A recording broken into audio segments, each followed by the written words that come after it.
পুতনা মানে এগৰাকী অসুৰ সজাইছে বাহিৰত, কিন্তু আমাৰ আধ্যাত্মিক দিশত পুতনা হৈছে আবিধানিক অৰ্থ দুৰ্গন্ধ, আশা, আকাংক্ষা, কামনা, বাসনা।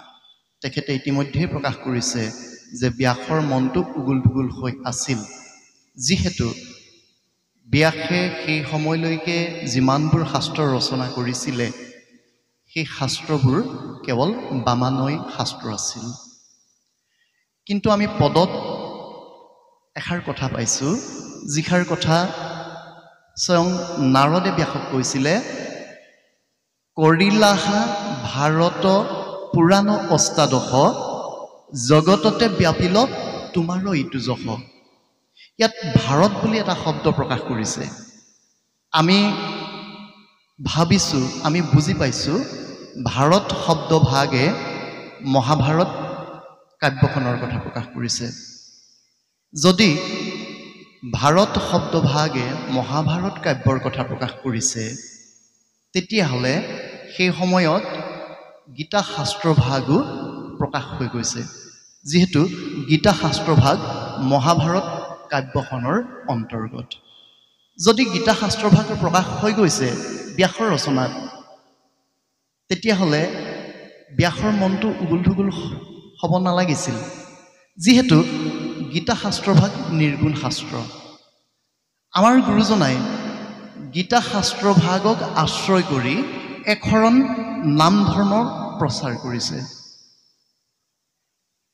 গতিকে সেইটো দিশৰ পৰা যদি আমি বিশ্লেষণ কৰোঁ, তেতিয়াহ'লে গীতা শাস্ত্ৰভাগ প্ৰকাশ হোৱাৰ পাছত বা ৰচনা হোৱাৰ পাছত ব্যাসৰ মনটো উগুল থুগুল হ'ব নালাগিছিল, কিন্তু হ'ল। আমি এই বিষয়টো প্ৰথমতে জগত বনীয়া প্ৰভুজনাৰ পৰা পৰিষ্কাৰ হ'ব বিচাৰিছোঁ। এইটো হ'ল 1 নম্বৰ বিষয়। 2 নম্বৰ বিষয়টো হ'ল, ইতিমধ্যে পাঠভাগত কৃষ্ণ আৰু উদ্ধৱৰ বিষয়ে প্ৰকাশ হৈ আছে। ভাগৱতে কৈছে, দেহৰ মহিমা আৱে কৰিব বেকত, ব্ৰহ্মাণ্ডৰ গুণ মানে আছে শৰীৰত। তত্ত্বৰূপে উদ্ধৱ কোন? আমি জগত বনীয়া প্ৰভুজনাৰ পৰা সেই বিষয়ত পৰিষ্কাৰ হ'ব বিচাৰিছোঁ। আৰু 3য় বিষয়টো হ'ল কি, আমাৰ ভাগৱতত বেদৰ কথা কওঁতে 4 বেদ বুলি প্ৰকাশ কৰিলে, আৰু মহাপুৰুষ গুৰুজনায়ো কীৰ্তন শাস্ত্ৰৰ আৰম্ভণিতে 4খন বেদৰ কথাকে প্ৰকাশ কৰিছে। কিন্তু গীতা শাস্ত্ৰ ভাগত স্বয়ং ভগৱন্তই যেতিয়া অৰ্জুনৰ আগত বেদৰ কথা কয়, তেতিয়া বেদ 3খনৰ কথাহে প্ৰকাশ কৰিলে। আমি এই বিষয়টোৰ সন্দৰ্ভতো জগত বনীয়া প্ৰভুজনৰ পৰা পৰিষ্কাৰ হ'ব বিচাৰিছোঁ। আমাৰ পৰিষ্কাৰ হ'বলগীয়া বিষয় এই 3টিয়ে। আমি বনীয়া প্ৰভুজনাৰ চৰণত সেৱা ধৰিছোঁ। ধন্যবাদ। বাপজনালৈ আমি শ্ৰদ্ধা নিবেদিছোঁ। মই আৰম্ভণিতে সেই কথাখিনি কৈছিলোঁ যে আমাৰ কিছুমান সংশয়ৰ কাৰণেই আমি কিছুমান দিশত আমি বিতৰ্কৰ সন্মুখীন হ'ব লগা হয় বা আমাৰ মনৰ সংশয়বিলাক দূৰ নহয়। কিন্তু আমাৰ শাস্ত্ৰভাগতে আমাৰ সংশয় দূৰ কৰিবৰ কাৰণেই মহাপুৰুষে এই কথাবিলাক দিছে। এতিয়া ভাৰত পুৰাণ অষ্টাদশ যিটো কথা কৈছিলে, সেইটো মহাভাৰতৰ কথাহে কৈছে। কাৰণ মহাভাৰতক লৈ 17খন পুৰাণ তেওঁ ৰচনা কৰিলে। ভাৰত পুৰাণ অষ্টাদশ বুলি ক'লে আমাৰ ভাগৱত সূৰ্য পুৰাণটো নাৰদৰ পৰামৰ্শ মতেহে ব্যাসে কৰিছে। এইটো আমাৰ ভাগৱতে প্ৰকাশ কৰিছে যে ভাগৱত হৈছে সূৰ্য পুৰাণ, আৰু বাকী 17খন পুৰাণ আৰু মহাভাৰতক লৈ অষ্ট পুৰাণ। এতিয়া প্ৰশ্নকৰ্তাৰ সংশয়টো হৈছে, যিহেতু মহাভাৰত গীতাৰেই অংশ, নিৰ্গুণ শাস্ত্ৰ, যে নিৰ্গুণ শাস্ত্ৰ যদি ব্যাসে ৰচনা কৰিছিল, তেতিয়াহ'লে গুণময় ভাৱটো তেওঁৰ আহিব নালাগিছিল। এইটো কথাটো ঠিকেই চিন্তা কৰিছে, কিন্তু কিয় কৰিব লগা হ'ল? এইবোৰ লীলা মাহাত্ম্যৰ কাৰণে কৈছে, ভগৱানে এইটো দেখুৱাইছে।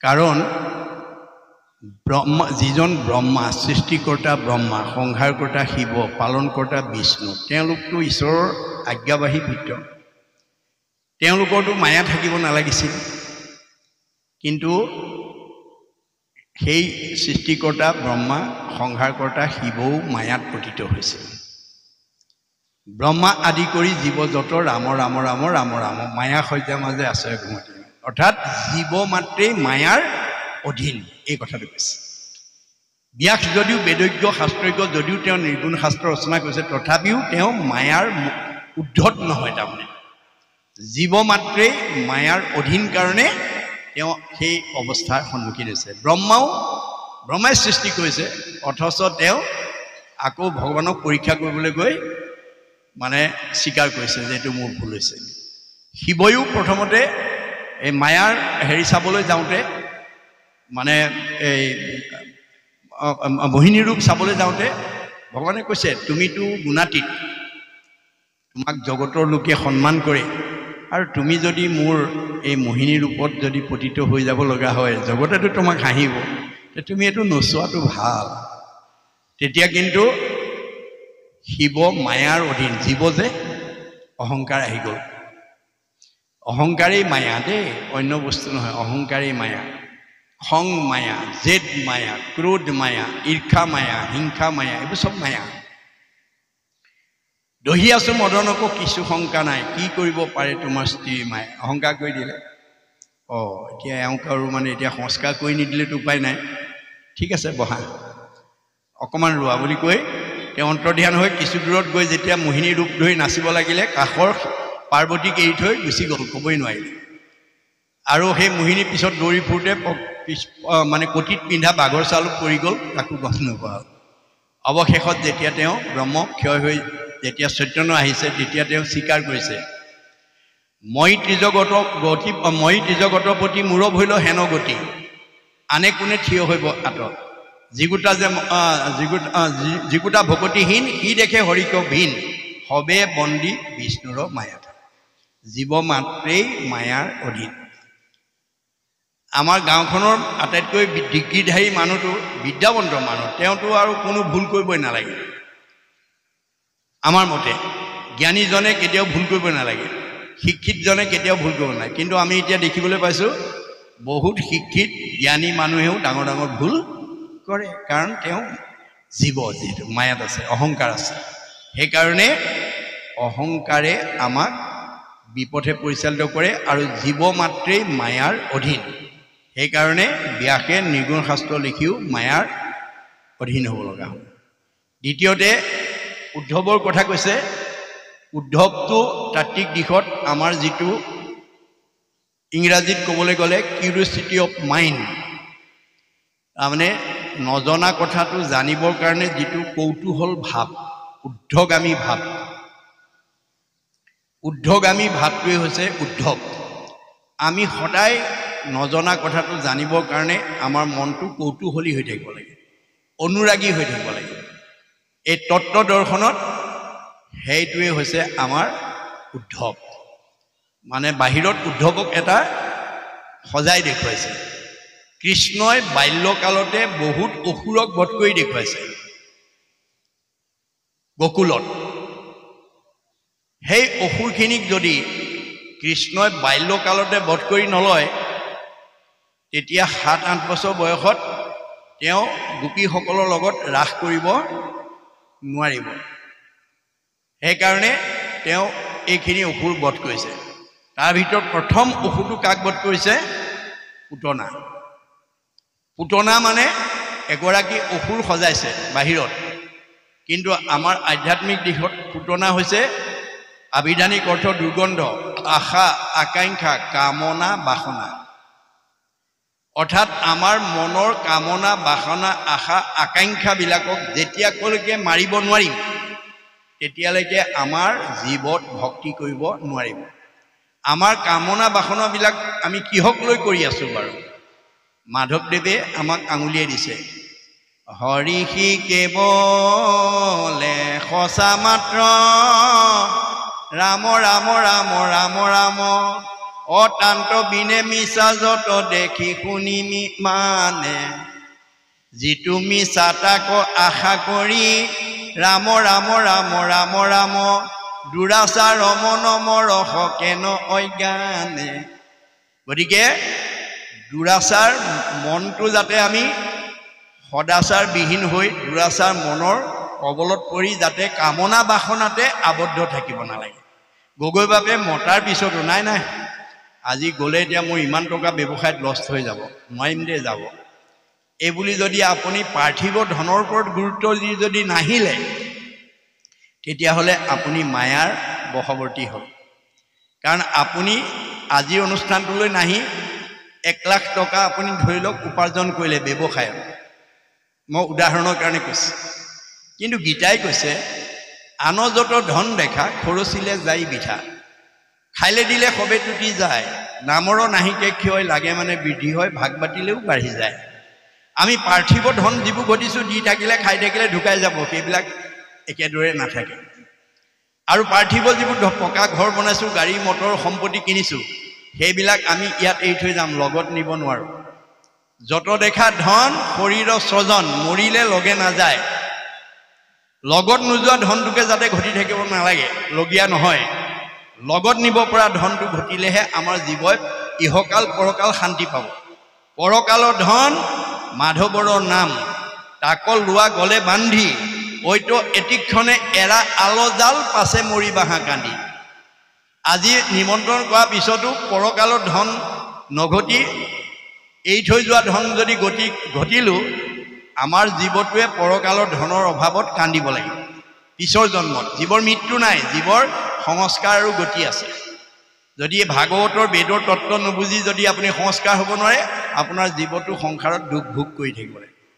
আজি আপোনালোকৰ 2 নম্বৰ কোঁৱৰ গাঁৱৰ চাৰিসীমাত থকা বহুত গৃহস্থীয়ে কান্দি আছে ভাগৱতৰ মতে। মনত ৰাখিব কথাটো। কি কাৰণে কান্দি আছে? অৰ্থনীতিয়ে কৈছে অভাৱ অসীম, নিৰ্দিষ্ট অভাৱ সীমিত, মুখ্যতম অভাৱ 3টা: অন্ন, বস্ত্ৰ, সংস্থাপন। অভাৱৰ সীমা নাই, কিন্তু নিৰ্দিষ্ট অভাৱবিলাকে সীমিত। ল'ৰাটোক স্কুললৈ পঠাবলৈ চাইকেল এখন লাগে, কোনোবা পৰিয়াল এটাক। চাইকেলখন কিনি দিয়াৰ পিছত চাইকেলৰ অভাৱটো শেষ হৈ গ'ল, আৰু চাইকেলৰ অভাৱ নাই। কিছুদিন চলোৱাৰ পিছত মটৰচাইকেলৰ কথা ভাবিব, মটৰচাইকেলখন কিছুদিন চলোৱাৰ পিছত আকৌ 4 চকা এখন কথা ভাবিব। অভাৱ বাঢ়ি গৈ থাকে, অভাৱৰ সীমা নাই, কিন্তু নিৰ্দিষ্ট অভাৱবিলাক সীমিত। মুখ্যতম অভাৱ 3টা: অন্ন, বস্ত্ৰ, সংস্থাপন। আজি 2 নম্বৰ কোঁৱৰ গাঁৱৰ কোনোবা গৃহস্থীয়ে মনে ভবা মতে দুবেলা দুমুঠি খাব নোপোৱাৰ কাৰণে, ল'ৰা ছোৱালীক খুৱাব নোৱাৰাৰ কাৰণে কাষৰ মানুহ ঘৰে আজাদিত নিজেও খাইছে, লোককো ল'ৰা ছোৱালীকো খোৱা দেখি অভাৱীজনে কান্দি আছে। অন্ন, বস্ত্ৰ, সমাজত খাপ খোৱা এযোৰ বস্ত্ৰ নিজে পিন্ধিব নোৱাৰাৰ কাৰণে, ল'ৰা ছোৱালীক পিন্ধাব নোৱাৰাৰ কাৰণে, ওচৰৰ মানুহ ঘৰে নিজেও পিন্ধিছে, ল'ৰা ছোৱালীক পিন্ধাৰ কাৰণে অভাৱীজনে কান্দি আছে। সংস্থাপন, থকা ঠাই, পকা ঘৰ, গাড়ী মটৰ, আপোনাৰ চুইচ টিপিলে এতিয়া বিজ্ঞানৰ যুগ, পোহৰ হ'ব লাগে, ফেন ঘূৰিব লাগে, গীৰ্জাত পানী গৰম হৈ যাব লাগে, ইত্যাদি ইত্যাদি। এঘৰে সকলো অভাৱ পূৰণ কৰিছে, কাষৰ ঘৰে সিমানখিনি অভাৱ পূৰণ কৰিব নোৱাৰি কান্দি আছে, ইত্যাদি ইত্যাদি। এই ক'ৰ পৰা আহিলে? পূৰ্বজন্মৰ পৰা। পূৰ্বজন্ম কৰ্ম বাসনাৰ অনুকূলে এই জন্মত আমি সুখ দুখৰ অধিকাৰী হ'ব লাগে। এইবোৰ কৰ্মবন্ধ বুলি কৈছে দেই। কৰ্মবন্ধ অসীম, তাৰ ভিতৰত মুখ্যতম কৰ্মবন্ধ পাপ আৰু পুণ্য। মনত ৰাখিবা দেই, পাপ আৰু পুণ্য। আপুনি যিমান ঘটিলে পিটিলে চব ইয়াত এৰি থৈ যাব, কিন্তু 2টা বস্তু নিবই লাগিব। পুত্ৰ ভাৰ্যা ঐশ্বৰ্য থাকিব ঐতে পৰি, পাপ পুণ্য 2 যাব লগতে সত্তৰি। পাপ আৰু পুণ্য 2টা লগত যাব। আহোঁতেও 2টা লৈ আহিব, যাওঁতে 2টা লৈ যাব, আহোঁতে 2টা লৈ আহিব। যাওঁতে পিছফালে নিয়ে, আহোঁতে ওপৰফালে লৈ আহে। ওপৰফালৰ 2টা নাম সুখ আৰু দুখ, তলফালৰ 2টা নাম পাপ আৰু পুণ্য। পুত্ৰ ভাৰ্যা ঐশ্বৰ্য থাকিব ঐতে পৰি, পাপ পুণ্য 2 যাব। যিমান ধন টকা পইচা গাড়ী মটৰ পকা ঘৰ দুৱাৰ ল'লে চব এৰি থৈ যাব, কিন্তু পাপ আৰু পুণ্য 2টা লগত যাব। পুণ্যৰ টোপোলা বেছিকৈ লৈ গ'লে আপগ্ৰেড, ওপৰলৈ যাব, আৰু পাপৰ টোপোলা বেছিকৈ লৈ গ'লে ডিগ্ৰেড, তললৈ আহে। একেখন গাঁৱতে এই সুখ দুখৰ বৈষম্যতাটো কৰ্মফলে আমি ভুগি আছোঁ, ভুগি থাকিম। কিন্তু ভাগৱত শুনি যদি বেয়া এৰি ভাল ল'ব পাৰে, তেতিয়াহ'লে আপোনাৰ জীৱ দিনক দিনে উত্তৰণ হৈ যাব। বেয়া এৰি ভাল ল'বৰ কাৰণে ভাগৱত শুনিবলৈ আহিব। এইটোৱে বৈজ্ঞানিক দৃষ্টিভংগী। 3 নম্বৰ প্ৰশ্নটো কৃষ্ণই কওঁতে 3খন বেদৰ কথা ক'লে, 1খন বেদৰ কথা নক'লে। এইটো ঈশ্বৰৰ ইচ্ছা। য'ত যিটো কথা ক'ব লাগে তাত সিমানটোহে কৈছে। সেই সময়ত 3খন বেদৰ কথাৰ প্ৰয়োজন আছিল কাৰণে 3খন বেদৰ কথাহে কৈছে। 4 নম্বৰ বেদখনৰ কথা সেই মহাভাৰতৰ যুদ্ধত অৰ্জুনক কোৱাৰ প্ৰয়োজন নাছিল কাৰণে নাই কোৱা। আপুনি জানিলে বুলিয়ে অপ্ৰয়োজনীয়ভাৱে মই বেছি জানিলোঁ বুলি মানে প্ৰয়োজনতকৈ বেছি ক'লে আপুনি আদৰতকৈ অনাদৰহে আপোনাক মানুহে কৰিব। এই বৰ বেছি কথা কয় মানুহজনে বুলি কৈ দিয়ক, বেছি কথা কয়। জানিলে বুলিয়ে আপুনি নাম দিব, জানিলে বুলিয়ে দীঘল দীঘল নাম প্ৰসংগত নিদিব। আজিকালি 60 বছৰ ওপৰ মানুহখিনিয়ে বহি থাকে। দীঘল দীঘল নামকেইটা আপুনি ঘৰত অভ্যাস কৰক, প্ৰয়োজন হ'লে দিব, সময় আছে হাতত। মই এটা উদাহৰণে দি আছোঁ দেই, আপোনালোকে ভুল নুবুজিব। আকৌ আমি জানিলোঁ বুলিয়েই যিকোনো পৰিৱেশত যিকোনো কথা অৱগত কৰিব নালাগিব। কৰিলে আপুনি আদৰতকৈ অনাদৰহে পাব। সেইকাৰণে কৃষ্ণই কথাবিলাক কওঁতে সংযতভাৱে কৈছিলে, য'ত যিটো ক'ব লাগে সেইটোৱে কৈছে, আৱশ্যকত কৰা। 4খন বেদৰ কথা জানিলোঁ বুলি 4খন বেদ অপ্ৰয়োজনীয়ভাৱে তেওঁ কোৱা নাই। এখনৰ কথাখিনি প্ৰয়োজন নাই কাৰণে নাই কোৱা। এয়াই কৃষ্ণ সংস্কৃতি। মনত ৰাখিব দেই, কৃষ্ণ সংস্কৃতি হ'ল স্থান কাল পাত্ৰ ভেদে আমি ধৰ্ম ৰক্ষা কৰিব লাগিব। স্থান কাল পাত্ৰ ভেদে ধৰ্ম ৰক্ষা কৰিব। গতিকে আমি স্থান কাল পাত্ৰ ভেদে যদি ধৰ্ম ৰক্ষা কৰিব নোৱাৰোঁ তেতিয়া ধৰ্মই আমাক ৰক্ষা নকৰে। এতিয়া কলিকাল, এতিয়া কলিকালত আমি ঈশ্বৰৰ নামহে ল'ব লাগিব। কলিকালৰ মানুহ হৈ যদি ত্ৰেতা দ্বাপৰ যুগত যজ্ঞ আৰু পূজা কৰি থাকোঁ, আমাৰ অৱস্থা 28,000 ঋষিৰ নিচিনাই হ'ব। 28,000 ঋষিয়ে কৃষ্ণ বৈকুণ্ঠপৰায়ণ হোৱাৰ লগে লগে কলি আহিল বুলি কলি যুগত যজ্ঞ কৰিলে। এদিন দুদিন নহয়, 1000 বছৰ যজ্ঞ ধোঁৱাৰে গা ধোঁৱা বৰণীয়া হৈ গ'ল, কিন্তু ফল নাপালে। অৱশেষত উপায়ন্তৰ হৈ সেই সময়লৈকে পদহেলিত অৱহেলিত নিষ্পেষিত সমাজত বহিবলৈ নিদিয়া নিজ জাতি বুলি আঁতৰাই থোৱা সূতক আনি পেলাই সৌনকে গুৰু আসনত বহুৱাই ক'লে, সৌনক বদতি শুনা সূত মহামানি পৰম পাতকী কলি পাইলেহে নজানে। আৰম্ভিলোঁ যজ্ঞ আশী সহস্ৰ বছৰ, হোম ধূমে ধূৰ্মবৰ্ণ ভৈলে ক'লে বৰ। যিটো কৰ্ম কৰোৱাটো নাহিকে বিশ্বাস, আপোনাৰো আয়ুক কৰিলোঁ ব্যৰ্থে নাশ।